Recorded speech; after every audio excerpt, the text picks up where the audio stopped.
Após quase longos 3 anos de espera, estamos de volta com Ruptura, uma das melhores séries da Apple TV Plus. E sejam muito bem-vindos a mais um Destrinchado Análises e tudo mais que a gente tem direito com Marcelo Hessel e Giovanna Pagano! De vuelta, back bitches, é isso aí, tamo junto aqui de novo. Você que já acompanha os nossos destrinchados aí, olha só, Jogos do Dragão, várias séries, e agora a gente fazendo aqui na chave da ficção científica. Um monte de teoria aqui pra você, hein? Prepare-se. Posso começar com uma pergunta? Sim. Antes da gente começar as análises, eu quero saber da galera de casa, de você, o que você acha que a Lumon faz? Que a Lumon faz? É. Acho que alguma coisa de inteligência artificial, sei lá. Tipo, não sei, machine learning, que é um negócio que todo mundo, virou um termo que todo mundo usa e é o tipo negócio do futuro. Embora a série já seja um pouco mais antiga do que a moda como um todo, assim, eu acho que pode ter alguma coisa a ver. E assim, na hora que eles começaram a fazer a série, imagino que talvez fosse meio solto, assim, o propósito da Lumon e tal. E aí, de repente, os caras podem mudar, né? Porque é uma coisa ali que tá meio solta e tá meio aberta. Então, tipo, eu acho que pode ser treinamento de máquina, alguma coisa assim. Eu acho... Segue um pouco da sua premissa, mas não 100%. Eu acho que eles estão fazendo clones com base em inteligência artificial, coleta de dados. E aí, por conta disso, eles estão clonando pessoas nesse intuito de manter as pessoas vivas para sempre, meio que imortalidade. Foi uma coisa que foi muito abordada em Westworld. Inclusive, a gente vai falar isso nos nossos destrinchados também, porque a gente tem esse vídeo que é uma análise destrinchada também, minha e do Hessel, mas a gente vai fazer vídeos sozinhos também analisando coisas, enfim, teorias e elementos específicos. E eu acho que esse episódio específico entregou que, de fato, eles estão trabalhando com cópias. Tem alguma coisa ali no final do episódio, no último plano, na última cena ali, onde você vê o Mark S de volta à sua cadeira lá, né, tipo, refinando os números, e aí de repente você percebe que a porcentagem ali da caixinha dos refinados é espelhado numa coisa envolvendo a mulher do Mark. Aquele tal projeto Cold Harbor. Mas vamos começar do começo, então voltamos pra Ruptura e a gente volta de uma forma um pouco intensa, né? Que é o Mark, ele já abre o elevador, ele tá completamente eufórico e a gente vê o escritório de novo, a gente, enfim, ficou muito familiarizado com os corredores, essas cenas, principalmente dos corredores brancos, sempre foi uma coisa que captou muita galera, que é basicamente como é que o Mark tá se encontrando, como qualquer pessoa se encontra dentro da Lumon, e ele vai até o setor de wellness, que seria o setor em que a psiquiatra, que é a Gemma, Miss Casey, no caso da Lumon, trabalha, e lá ele vê que a Miss Casey não tá trabalhando mais lá. A gente viu na primeira temporada que ela foi dispensada e ela é enviada para aquele corredor, que é o corredor que o Arvin fica fazendo as pinturas, né? Que é o corredor escuro com o elevador com a setinha para baixo. E a gente não sabe ainda o que significa esse setor de baixo da Lumon. A gente sabe que o Piri... isso tem um significado ambíguo, mas na primeira temporada ele vira e fala lá na Lumon tem um monte de gente que ainda está lá, mas em inglês é down there. Então tem muita gente que está presa lá. Então eu imagino que seja alguma coisa nesse sentido, talvez essas cobaias, aí eu não sei direito ainda, mas enfim, sabemos que a Miss Casey foi bye-bye.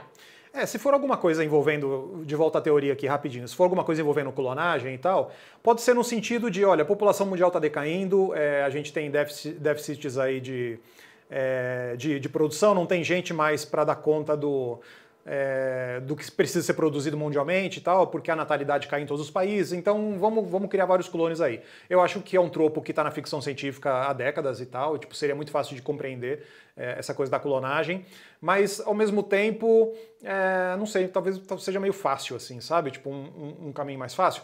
Obviamente, tipo, é um tema da série você manter as pessoas trabalhando e não questionando o que elas estão fazendo. Então, eu acho que a clonagem tem muito a ver com isso. Nesse caso aí, tipo, Down There pode ser, poxa, isso tá... eu acho que até no próprio Westworld tem uma coisa assim, né? Você entra e tem um puta galpão gigantesco com uma porrada de clone lá, coberto com lona e tal. Tipo, é um negócio que eu imagino que pode ser alguma coisa assim. Mas... assim, tentando chutar, talvez a gente veja no final da temporada, ou então mais pra frente, o que tem no andar de baixo. Você estabeleceu uma questão muito interessante, que é o fato de que a gente não sabe como é essa sociedade. a gente não sabe direito o que tá rolando fora da Lumon. Então, tem escassez de algum recurso? Como é que é a sociedade? A gente nem sabe direito em que ano eles estão. Lá dentro da Lumon, as coisas são bem antigas, mesmo os materiais, mas eu imagino que toda essa questão da clonagem não seja necessariamente para atender uma demanda de fora, mas de dentro. Eu sempre senti que a Lumon tem uma questão muito, uma vibe meio ocultista, com o Kier Egan. O cara é meio Jesus, assim, aí, nossa, por Egan, nossa, o Kier Egan. É como se ele fosse um grandíssimo, uma figura meio que até, sei lá, religiosa pra galera que trabalha lá dentro. Então, eu sempre senti que talvez essa vertente de ressurreição fosse pra tentar trazê-lo de volta, tanto é que tem lá a casa, né, o remake da casa dele e tudo mais, e essa tentativa de trazê-lo de volta tá sendo feita principalmente com cobaias. Então, algumas dessas cobaias estão por lá, inclusive a Gemma, que seria a Miss Casey, seria uma delas, por isso que o Mark seria tão importante, e por isso que a Cobel também, ela meio que surta quando ela é demitida na primeira temporada, que na minha opinião seria porque a gente vê ela entrando lá na casa dela, quebrando tudo, mostrando o santuário do Kier e uma pulseirinha que era Charlotte Cobel, de 1944, então provavelmente eu imagino que seja a mãe dela, imagino que ela se apegava muito a essa possibilidade de talvez rever a mãe. E aí acho que aproveita essa questão da Cobel para trazer esse momento que a gente tá no episódio, que é o fato de que a Cobel, ela foi demitida e o Milchick, ele tá cuidando do andar, ele aproveita para mostrar pro Mark, né, entre aspas, as responsabilidades, as consequências de todos os atos deles fora da Lumon e que ele foi o único que decidiu voltar. Sim. E todos os outros resolveram ficar lá fora. Esse começo de episódio eu achei que ele patina um pouco, assim. Ele parece meio frouxo nas sugestões de coisas que ele está oferecendo. Primeiro, que essa correria dos corredores, eu acho que é a primeira vez que mostra em plano sequência o Mark correndo nessa entrada depois que ele sai do elevador. Então é a primeira vez que a gente tem uma ideia realmente encenado de qual o caminho até o Microdata Refinement. Ou então as outras salas lá, que ele vai direto no Wellness e tal. Então, tipo, você sabe mais ou menos o caminho ali. Inclusive o escritório com uns ângulos dentados, assim, que a gente nunca tinha visto antes. Mas eu acho que depois de 3 anos, para você tentar manter o ritmo que foi imposto no último episódio da temporada anterior, que é um episódio menor, porque ele é super frenético e tal, então você tem que meio que manter as pessoas nesse gás de adrenalina. Ao mesmo tempo, o episódio para apresentar o elenco novo. Aí perde, né? Aí perde, e eu acho que perde porque essa galera que é apresentada, tipo, eles são descartados no meio do episódio porque ele fala, não, eu quero os antigos. Aí, de repente, tipo, passe de mágica, tá todo mundo de volta. Exato! Eu achei isso meio não precisava, né? Não, eu achei meio displicente, assim, sabe? Porque, tipo, todo começo de temporada, na maioria das séries, você meio que fala, olha só, agora o novo setup é esse. O elenco novo é esse e as premissas da segunda temporada são essas. Então, tipo, na hora que apresenta o elenco novo, eu falei, beleza, essa galera nova agora que tá chegando, vamos meio que tentar aceitar aqui o que eles estão sugerindo. Aí, de repente, vira e volta todo mundo, aquela coisa, saindo todo mundo do elevador. Eu falei, puta, como assim saindo todo mundo do elevador, entendeu? Eu concordo com você, eu também tive essa experiência e um pouco de ficar sem entender o porquê aquilo foi colocado lá. E aí eu comecei a questionar, eu virei e falei, deve ter alguma coisa que justifique o fato de que, cara, esses personagens foram colocados ao mesmo tempo que eles foram completamente retirados. Então eu pensei, tá, beleza, o que justifica isso? A primeira coisa que eu acho que justifique a gente vê que talvez o Mark tenha um poder dentro da Lumon. Por quê? Porque ele corre pra sala do Milchick, ele fala com o conselho e fala, eu quero a minha equipe de volta. Eu quero a minha equipe de volta. Eu quero que esses caras se fodam. E o conselho faz o quê? Beleza, vou entregar a equipe de volta pra você. Pelo menos foi o que eu senti, né? Logo depois dessa cena que ele exige que eles voltem, eles de fato voltam. A segunda coisa que me interessou muito nessa cena, e que aí até voltei porque eu achei tão gratuito que não fazia sentido, foi a brincadeira da bola. Porque a brincadeira da bola, a gente é apresentada por uma personagem que é completamente esquisita, que é a Miss Huang. Que é uma menina de quê? 12 anos? Eu procurei no Google, ela tem 18, mas ela tem uns 12 anos, aquela menina. Tinham falado numa cena falando 8, mas ela assim. Acho que é muito novo 8, também. Ela deve ter uns 12, pra 10 a 12, vai. Eu acho que ela tá sendo retratada por essa idade. E é tão esquisito porque ela foi colocada de uma forma em que as pessoas constantemente ficam reiterando que ela é muito nova. E ela não tem uma atitude de uma pessoa nova, né? Ela tem uma atitude de uma adulta. E nessa cena da bola, eu virei e falei, por que a gente tá descobrindo mais desses personagens se eles foram completamente descartados? Eu voltei nessa cena e aí tem uma frase específica que essa Miss Wang fala, que ela vira e comenta, o meu trabalho antes desse aqui era ser guarda de travessia, guarda de trânsito. E eu falei, mano, e aí todo mundo para e fica assim, tipo, como a mina de 12 anos teve um trabalho antes desse? E aí que eu novamente bato na minha tecla das cópias. Aquilo não é uma criança.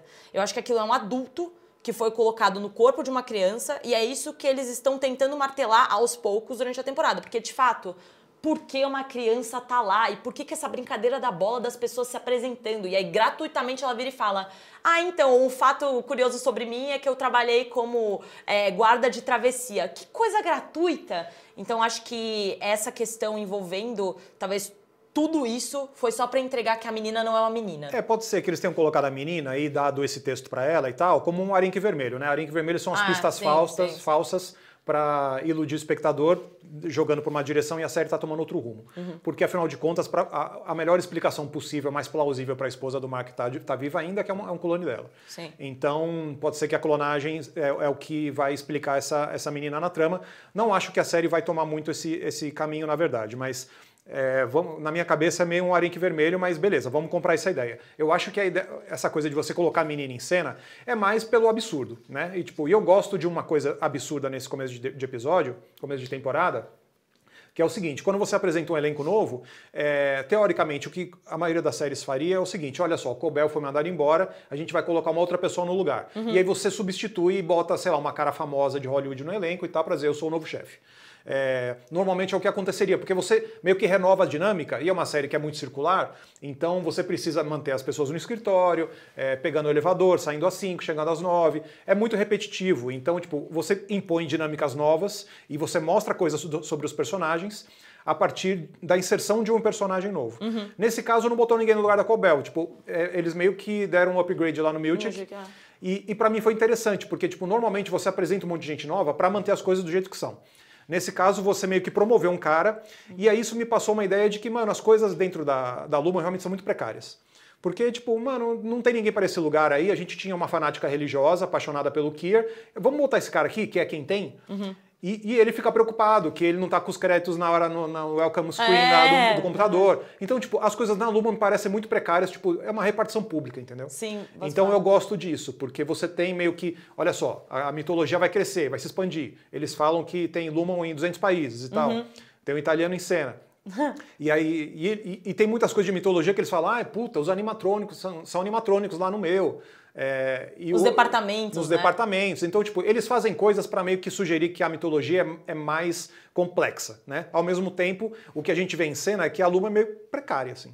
Eu gosto disso, porque cria um contraste e eu acho interessante que os personagens precisem se manter em cena num ambiente precário desse. E aí, no caso do Mark, já meio que fica claro que agora entra já na atuação do Adam Scott, que eu acho que é o grande destaque desse episódio, e depende muito dele, aí você começa a ver um lado mais sinistro dele, assim, ele atuando com uma ironia que o Mark na primeira temporada não tinha, porque era, aquele personagem que é um herói convocado pra aventura, que ele não sabe nada do mundo e tal. Nesse caso não, ele sabe tudo do mundo já, e aí ele volta pra Lumon com aquela cara meio sinistra, assim. Eu gosto desse episódio da bola porque dá pra ver na cara dele que ele trocando olhares com a Miss Wang é aterrorizante. Eu tava nossa, o que tá acontecendo? E ele fala assim, tá, ok, hoje eu fiz 3 amigos.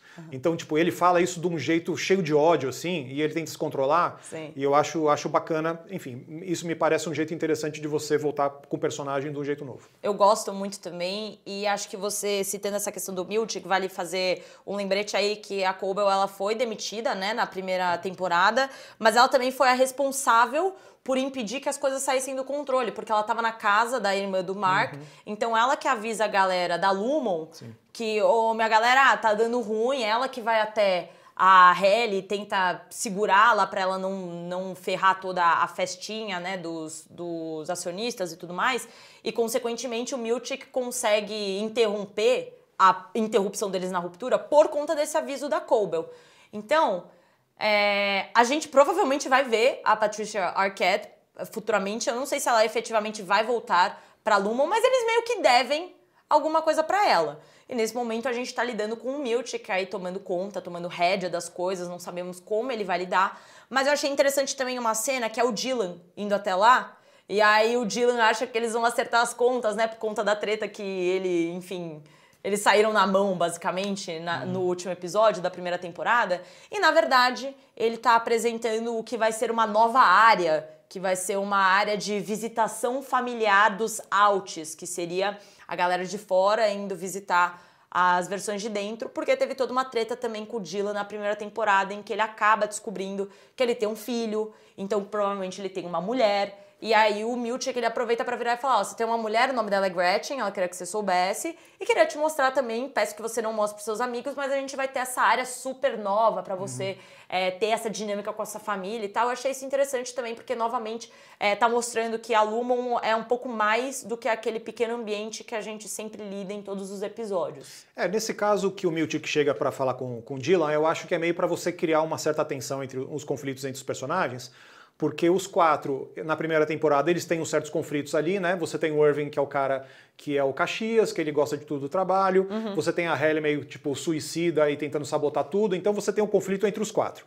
que afinal de contas é o núcleo dramático da série. Sim. Então no final da temporada, eles meio que estão todos juntos, aí você tem que meio que criar novamente a diferença entre eles. Então, tipo, essa cena do Dylan, eu acho que é mais sobre isso. Mas o meu momento preferido é quando eles contam o que aconteceu no momento que eles acordaram e a Halle não conta nada. Porque ela descobre que ela é herdeira da família, enfim, né? Que tipo, ela é o sistema, ela é a vilã da história. E eu gosto que nesse momento que ela decide não contar nada, eu acho, puta, ela não voltou como Innie. Ela voltou desperta, tipo, uma pessoa de fora, e ela sabe quem ela é, e ela voltou ali meio que como uma espiã. Então eu acho que a partir desse momento pode ser uma coisa interessante ali, se comprovar, obviamente, que na primeira temporada você apresentava a Halle como a única pessoa sã, a única pessoa que enxerga as coisas com clareza, e agora dessa vez não, ela tá escondendo o jogo da gente e ela vai meio que tipo, foi transformada numa vilã nesse começo de temporada. Você já viu o segundo episódio, não me conte, mas eu não sei se explica isso, mas pra mim o que deu a entender foi isso. Ela volta e ela decide não contar, porque ela tá meio que tipo, entrando ali como a sua verdadeira personalidade, verdadeira não, né? A personalidade de fora, para meio tentar entender e sabotar os planos do quarteto ali. Tipo, eu acho interessante se for assim. Eu acho que tem essa vertente. Eu não tinha pensado nessa vertente, né? Eu tinha pensado na vertente que ela simplesmente ficou com vergonha e ela não teve coragem de falar. Também. Mas essa vertente é muito inteligente. No final das contas, na verdade, a Helena, eu acho que é o nome dela, é ela que tá lá, não é nem a Halle. Ela tirou o chip de ruptura, não existe mais a ruptura e ela voltou. Tanto é que ela tá instigando de uma forma meio esquisita, né? Ah, e a sua mulher, como é? Você viu as fotos do casamento? Tipo, tanto foco na Gemma, que é o grande foco, aparentemente, da Lumon, no geral. E também, essa cena também é engraçada. E ela fala depois, eu vou fazer de tudo pra que você possa ver sua mulher e tal. Ela entendeu? fala como se fosse alguém de fora, entendeu? Exato. Realmente, eu não tinha pensado nisso. Eu acho que pode ser uma opção, talvez. Eu vi 2 episódios, né, como o Hessel falou. Eu não cheguei a reparar isso no segundo episódio, não tem nada que explique, entendeu? Mas talvez revendo, pensando por essa perspectiva, seja um episódio diferente. Então, vou rever. Essa cena é muito legal também, porque tem todo aquele videozinho. Adoro esse momento. Pra mim é o momento preferido do episódio. Muito bom! E eles falando, galera, agora fiquem tranquilos que a gente tem novas políticas no escritório, agora você tem os snacks de todos os sabores. Cara, eu acho essa cena genial. E nesse bate-papo da Halle, que ela vira e fala que, enfim, ela não viu nada, ela viu, um jardineiro. Aí o Irving vira e fala, um jardineiro à noite?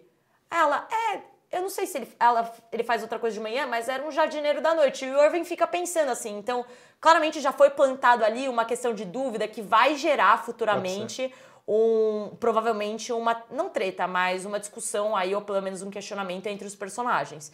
E o Irving, novamente, tem também toda aquela questão de ficar pintando o corredor, que é o corredor da Miss Casey, da Gemma, que é o botão pra baixo, e ele quase vai embora, né? Ele quase vai embora da Lumon, e ele faz questão de reiterar isso pro Dylan. Ele fala, olha, eu tô indo embora, mas eu queria muito falar com você sobre esse corredor que eu não paro de pintar, ou seja, ele já viu esse corredor, de alguma forma, o que talvez indique que as pessoas de fora e as pessoas de dentro, talvez as de fora também tenham alguma ligação com a Lumon, já tenham entrado na empresa, mas basicamente é interessante porque ele continua na empresa.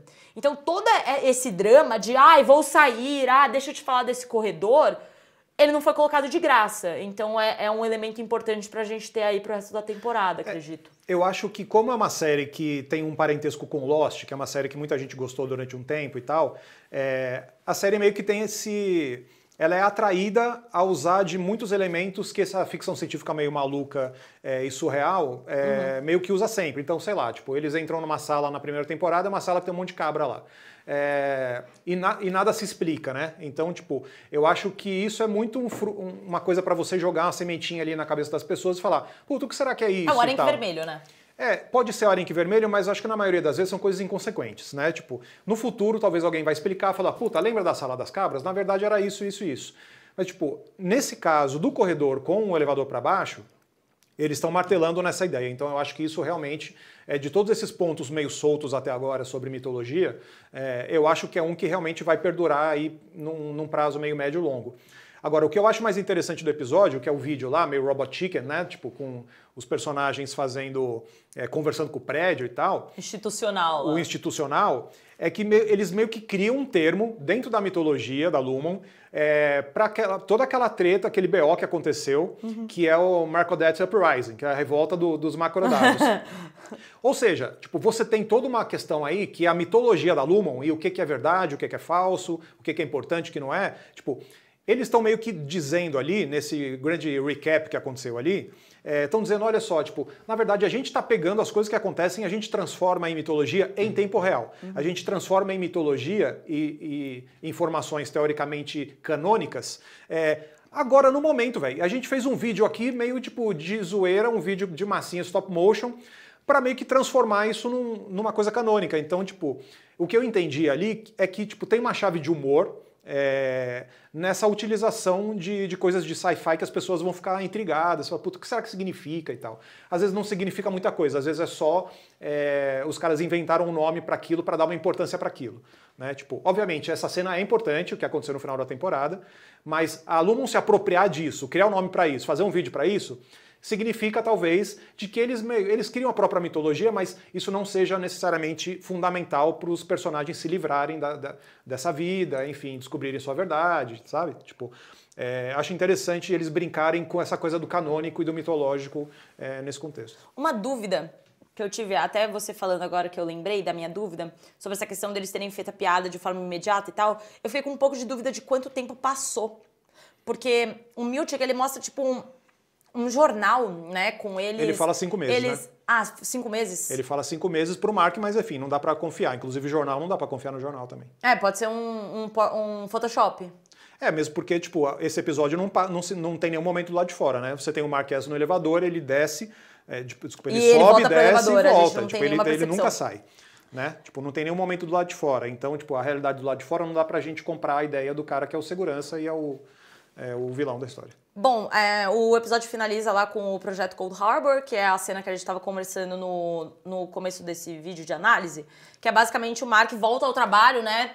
Eles decidem, vamos ficar aqui, porque basicamente se eles pedem demissão, eles estão cometendo suicídio, eles estão meio que se matando, né? Essa é a verdade, porque aquela personalidade foi completamente desvinculada da de fora, então o Mark de dentro é um Mark diferente do lado de fora, então a decisão de você pedir demissão é você acabar com a sua vida, querendo ou não, as pessoas que estão lá dentro, eles decidem ficar, vão continuar investigando, né, pra ver o que tá rolando e derivados, e finaliza o Mark voltando a fazer o trabalho, e a gente vê, como o Hessel comentou, que esse refinamento de dados, né, os números, eles estão sendo colocados em caixinhas, e essas caixinhas estão aparentemente diretamente ligadas a outro projeto, que é o projeto Cold Harbor, que nesse caso tinha uma foto da Gemma, que é a mulher do Mark, né, a Miss Casey, e que ele tava com as barrinhas meio que sendo completadas. Eu ainda tenho essa teoria de que provavelmente são clones ou alguma coisa nesse sentido, e aí eles usam aqueles 4 temperamentos lá que o Keir Egan fica falando. Então, basicamente, eles têm os sentimentos despertados, porque quando eles abrem a caixinha, tem lá os 4 temperamentos, lá o nomezinho até que é Wolf, Frolic, sabe mais o quê? Então, acho que é uma coleta de dados para fazer esse balanceamento de temperamentos que o Egan sempre falou. Isso efetivamente vai gerar uma cópia, e eu acredito que uma coisa interessante é lembrar que a Halle, ela completou um trabalho na temporada passada. Então, supostamente, eles já têm alguns dados suficientes para fazerem clones, ou seja lá o que for, né? Eu tô chutando aqui que são clones, mas seja lá o que for, eles pelo menos já têm um feito e um concluído, que foi quando eles ganharam a festa do Waffle na primeira temporada. Então, o que vai ser daqui pra frente? Não sei dizer, mas eu achei esse final, pelo menos ele não entregou respostas, mas mostrou que realmente tem um projeto lá rolando, que a Gemma, a Miss Casey, é muito importante, e isso atribui um nível de importância ao Mark também, claramente, também porque a gente sabe que a Cobell é completamente fissurada nele, ele é o protagonista da história, a gente precisava de um motivo do porquê ele ser o protagonista, e eu acho que tá diretamente ligado à questão da mulher dele. Eu acho interessante, dá pra gente, obviamente, brisar e ficar criando teorias a partir disso, porque, tipo, Cold Harbor, em uma tradução aqui, é tipo um porto frio, né? É, resfriado. Um porto gelado. Então, beleza, você desce um andar lá e você chega num frigorífico, que é onde eles mantêm os clones. O clone tem que ser resfriado, né? Tipo aquela coisa clássica de sci-fi e tal. Obviamente que a série se presta a gente ficar teorizando tudo sobre isso. Mas eu acho, assim, só repetindo o que eu falei antes, acho interessante a gente meio que manter em mente que a série funciona em alguns momentos numa chave de sátira que tá meio dada, assim, sabe? Então, tipo, quando passa o vídeo com o prédio falando, aliás, eu acho que é a voz do Keanu Reeves, eles não dizem nos créditos, mas depois eu quero escutar de novo para ver se é mesmo. Assim. Imagina. Mas nessa cena tem uma chave de sátira e tal. Quando o Miltic fala que a Cobell foi mandada embora, porque ela estava com uma erotic fixation, uma fixação erótica no Mark. Que ela queria fazer um throuple. Eles inventaram um termo para você meio que, tipo, ela tem uma fixação erótica no Mark do lado de fora e do lado de dentro, então ela queria fazer meio homenagem interdimensional com dois caras de dupla personalidade. Então, tipo, eles criaram um nome para isso. Então, essa coisa da mitologia e dos termos parece muito um negócio meio meio cômico e satírico, para você dizer, olha, tipo, as coisas que são inventadas aqui, às vezes elas são meio tipo linguagem de corporativo, entendeu? Então eu acho que isso também, no começo do episódio aqui, do comentário eu falei que eu acho que todo o refinamento é sobre machine learning. Né? Você está meio que ensinando a máquina a se comportar como gente de verdade. Outra coisa que é um tema muito atual e tal é pós-verdade, entendeu? Então, pós-verdade, você pode criar as coisas e você pode acreditar instantaneamente no que você criou, e isso não necessariamente se verifica na realidade e é fato de fato. Então eu acho que a partir do momento que eles falam assim, tipo, lembra aquela revolta lá? Ela chama Macrodata Uprising. A gente criou um vídeo aqui, virou coisa canônica. Tem um quadro, eles saem do elevador, tem um quadro que é o Keir perdoa os seus traidores. E, tipo, e os quatro com a cabeça para ser cortada lá e tal. Eles fazem automaticamente as coisas se tornarem mitologia e cânone. Então isso tem muito um elemento de pós-verdade aí. Então, velho, desconfie de toda a informação. Eu acho que isso é um negócio interessante dessa série que diferencia de outra série de nerdice e sci-fi que dá pra gente ficar brisando aqui. Bom, veremos o segundo episódio. Eu já vi o segundo episódio, já sei o que acontece e acho que você vai gostar, porque tem uma dinâmica bem interessante. Muito bem, estou ansioso. Mas a questão é que estaremos aqui em todos os episódios, Marcelo Hessel. Acho que são 10 episódios, reza a lenda? Se for 10, melhor ainda. Misericórdia, acho que são 10 episódios, vai ter bastante coisa pra gente conversar. No momento que a gente gravou esse vídeo, as pessoas receberam 6 episódios, se não me engano, e já tem algumas críticas saindo, as pessoas estão elogiando. E por hora, também acho que o começo foi um pouquinho truncado, mas aí depois engatou. E eu achei o segundo episódio melhor que o primeiro, então tô animada pra você ver e também pra gente fazer as nossas análises aqui. Muito bem, voltaremos. Acompanhe.